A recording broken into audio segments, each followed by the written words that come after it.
रतनपुर गांव में विजय अपनी पत्नी सुरेखा के साथ पुश्तैनी हवेली में रहता है। विजय के बड़े भाई अजय जो शहर में है, अजय और उनकी पत्नी रीमा साथ में रहते हैं। विजय और अर्चना अपने बेडरूम में बैठे हैं। क्या करें समझ में नहीं आ रहा है। इतनी बड़ी हवेली की दीवार कभी पूरब से तो कभी पश्चिम से टूटने लगती है। कैसे रिपेयर करवाऊं? अब देखो ना, यह बेडरूम की दीवार भी टूटने लगी है। इतने सालों की पुरानी हवेली अगर ठीक ढंग से रख रखाव नहीं करेंगे तो दीवार टूट कर गिरना स्वाभाविक है। और उपाय भी क्या है? वही तो प्रॉब्लम है। पर इतनी पुरानी खानदानी हवेली है, मेरा भी दिल चाहता है अच्छी ढंग से हवेली की रख रखाव करूं, पर उतना रुपया है कहाँ। इतनी बड़ी हवेली में सिर्फ तुम और मैं ही रहते हैं। शहर से तो भैया भाभी गांव आते ही नहीं हैं। अगर भैया भाभी कुछ रुपए भेज देते तो कम से कम हवेली को पूरी तरह से रिपेयरिंग करवा देते थे। अपने पास उतने पैसे भी नहीं हैं। तो भैया से अपनी एक बार बात करके देखो, एक बार फोन करके तो देखिए। भैया से? मुझे नहीं लगता है वो देंगे। शहर में अजय का घर आलीशान और बेडरूम भी शानदार। विजय सूट बूट में बैठा ढेर सारा रुपया दिखाते हुए रीमा को कहता है, अच्छा बोनस मिला भाग्यवान। ये तो बहुत अच्छी बात है। अब आप मुझे एक हीरे का हार खरीद कर दीजिए ना। पागल हो गई हो क्या? कितना दाम है जानती हो? यही तो 2 महीने पहले सोने का हार खरीद कर दिए थे। फिर इस महीने में क्या है?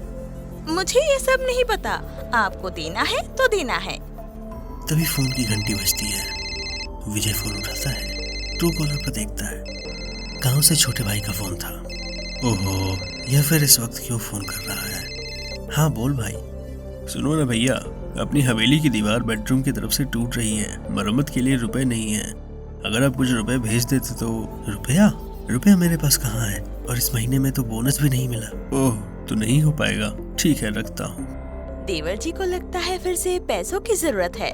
हाँ, कह रहा था बेडरूम की दीवार टूट गई है, मरम्मत करवाना है। यह टूटा फूटा 2 साल पुरानी हवेली को मरम्मत करवा कर भी क्या फायदा। इससे तो अच्छा है सब छोड़ छाड़ के शहर आ जाता। वहाँ रतनपुर गांव में रखा क्या है? सुनिए ना, मेरे पास एक अच्छा आइडिया है। तुम्हारे गांव की हवेली बहुत पुरानी है ना? हाँ वह तो है, 200 साल पुरानी हवेली है। इसका मतलब पुराने जमाने की बहुत सी मूल्यवान चीजें भी होंगी। चलो देख आते हैं, कहीं कुछ कीमती सामान मिल जाए।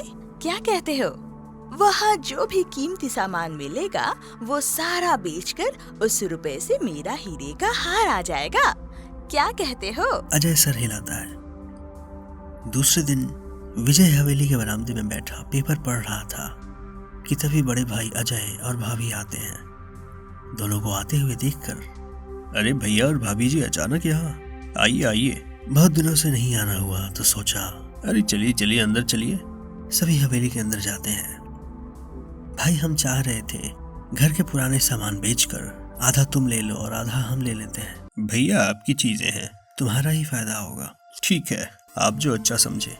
अजय पुराने जमाने की कई पेटियां, बैग, संदूक उठा कर लाता है। अजय संदूक को देखकर कहता है, अरे इसमें क्या है? इस संदूक को खोलो। अजय संदूक खोलता है। उसमें रखे सोने हीरे मोती से भरे हुए जो चमक रहा था, और कुछ पुराने बर्तन भी पड़े हुए थे। एक काम कर, तू यह सारा बर्तन ले ले और मैं यह सोने का सारा सामान ले लेता हूँ। विजय चौंकते हुए, क्या सिर्फ बर्तन? अरे ये सब कितनी पुरानी चीजें हैं, यह भी तो वैल्यू वाली सामान होगी। हाँ हाँ वह तो ठीक है, आप बड़े भाई हैं, आप जो बोलोगे वही होगा। हमारी बात हुई थी आधा आधा भाग करने की। तुम बर्तन रखो, मैं सोना ले लेता हूँ। बस हो गया 2 भाग। ठीक है भैया, जैसी आपकी मर्जी। मेरा जरूरी काम है, आज शाम को ही चला जाऊंगा। अजय और रीमा दोनों साथ में सोने को बैग में डालकर कार में बैठकर चले जाते हैं। विजय और सुरेखा दोनों खड़े होकर देखते हैं। दोनों बेडरूम में बैठे हैं। ये क्या उचित बात हुई? हमारे हिस्से में सिर्फ पुराने बर्तन और उनके हिस्से में सारा सोना। वैसे भी उन लोगों के पास कितनी सारी जायदाद है। छोड़ो ना, यह बर्तन मेरे लिए सोने से भी ज्यादा कीमती है। क्या ये सभी बर्तन बेचकर घर की मरम्मत हो जाएगी? एक काम कीजिए, मेरे जितने गहने हैं सब गिरवी रखकर घर की मरम्मत करवाइए। मुझे पता था तुम कोई न कोई रास्ता निकालोगी, इसलिए तो मैं तुम्हें इतना प्यार करता हूँ। दूसरी तरफ शहर में बड़े भाई अजय और रीमा सोफे पर बैठे हैं। तुम्हारे भाई का दिमाग जरा मोटा है, कैसे एक बात पर सारा सोना दे दिया। दूसरे दिन एक बुजुर्ग इंसान हवेली के बाहर आता है। कंधे में बैग लटका हुआ, चश्मा पहने हुए, सूट पहने, टाई लगाया हुआ है। देखने में कोई ऑफिसर लग रहा था। वह हवेली को देखकर कहता है, हवेली की बनावट जबरदस्त है। मुझे लगता है कोई पुराने जमाने की होगी। चलते हैं हवेली के अंदर, जाकर पता करते हैं। फिर वह दरवाजे पर खड़ा होकर पुकारता है, घर में कोई है? घर में कोई है क्या? विजय बाहर आकर, कहिए ऑफिसर। मैं पुरातत्व विभाग से हूँ। मेरा काम पुरानी चीजों की जानकारी करना होता है। मैंने यह जमींदार के नाम के बारे में काफी सुना था, तभी मैं यहाँ आया। आइए ना अंदर। दोनों हवेली के अंदर बेडरूम में जाते हैं। ऑफिसर बैठता है। आपकी यह हवेली की बनावट बहुत ही सुंदर है। लगता है यहाँ बहुत पुरानी चीजें भी होंगी। I am right? हाँ, कल ही बहुत पुराने बर्तन वगैरह मिले हैं। वो सारा दिखाएंगे? जरूर, क्यों नहीं। बड़े भाई के बंटवारे में जो बर्तन था, वह सारे बर्तन एक बड़ी थाली में लाकर ऑफिसर को दे देता है। ऑफिसर सभी चेक करके कहता है, अरे वाह, यह तो बहुत ही कीमती सामान है। बहुत कीमती है? कितना होगा? यह सब पुरातन चीजें एंटीक पीस का दाम होता है करोड़ों में। मेरे साथ एक ऑक्शन हाउस के साथ संपर्क है। अगर आप यह सामान बेचना चाहते हैं तो मैं वहां बात कर सकता हूँ।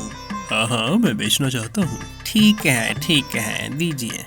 मैं ले जाता हूँ और मैं वहाँ संपर्क करता हूँ। ऑफिसर वह सारा सामान एक पुटली में बांध कर ले जाता है। एक ऑफिस के बाहर ऑक्शन हाउस का बोर्ड लगा हुआ था। ऑफिसर ऑफिस के अंदर चला जाता है। दूसरे दिन ऑफिसर हवेली में आकर विजय और उसकी पत्नी को कहता है, जो हमने कहा था वह सारा सामान की कीमत 5 करोड़ है। क्या सच में 5 करोड़?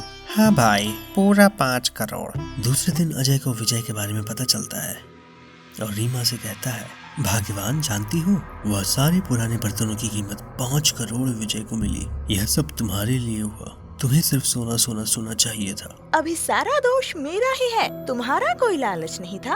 अब समझो मजा। अगर यह पुरानी बर्तन का दाम इतना है तो हम लोग जो लाए हैं सोना, उसका कितना होगा? कम से कम 10 करोड़ तो होंगे ही। यह तो सोना नहीं है, यह तो लोहा है। कल मैंने सारे सोने के जेवर निकालकर केमिकल के पानी से धोया था, उसी से ये हुआ होगा। इसका मतलब ये सोना नहीं है। हाय हाय, लालच में पड़कर ये क्या भूल हो गई हमसे। दोनों रोने लगते हैं। उधर मेरा भाई करोड़ों लेकर बैठा है और मैं लालच में आकर कुछ भी हाथ नहीं आया। अगर मैं सभी सामान ईमानदारी से बराबर भाग करता तो मैं ठगा नहीं जाता। विजय रीमा दोनों रोते हैं। तो देखा भाइयों, लालच में आकर कैसे भाई भाई के बंटवारे में धोखा देने का फल उन्हें मिल गया। लाइक, शेयर एंड सब्सक्राइब काबू टीवी।